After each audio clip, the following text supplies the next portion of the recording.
2:45 ഞാനുള്ളത് എൻ്റെ മുസല്ലയിലാണ്. സാമ്പത്തികമായിട്ടും മാനസികമായിട്ടും ശാരീരികമായിട്ടും ഒരുപാട് ബുദ്ധിമുട്ടുകൾ അനുഭവിക്കുന്ന ഒരു വ്യക്തിയാണെന്നുണ്ടെങ്കിൽ നിങ്ങളിത് മനസ്സിലായിക്കോ.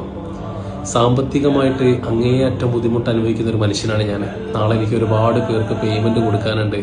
എന്ത് ചെയ്യുമെന്ന് വിചാരിച്ച് ആകെ പ്രയാസപ്പെട്ടിരിക്കുന്ന സമയത്ത് മനസ്സമാധാനം ഇല്ലാണ്ട് ഞാൻ റൂമിലേക്ക് വന്നു കിടന്നുറങ്ങാൻ നോക്കിയപ്പം ഉറക്ക് കിട്ടുന്നില്ല.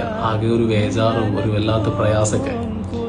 ഒന്ന് ഓളെടുത്ത് 2 റക്അത്ത് നിസ്കരിച്ച് പടച്ചോനോട് ഒരുപാട് നേരം ഈ മുസല്ലയിൽ കിടന്നിട്ട് ഞാൻ ചോദിച്ചു, എന്താണ് പടച്ചോൻ എങ്ങനെ എന്നെ പരീക്ഷിക്കുന്നത് എന്നുള്ളത്.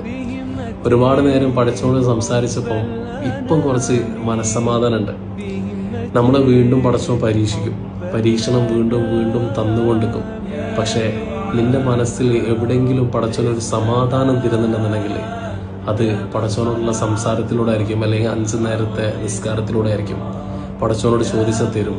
വീണ്ടും വീണ്ടും പ്രയാസപ്പെടുത്തുന്നുണ്ടെങ്കിൽ ആ പ്രയാസത്തിൽ എന്തോ ഒരു ഹൈറ് പടച്ചോൻ കണ്ടിട്ടുണ്ട്.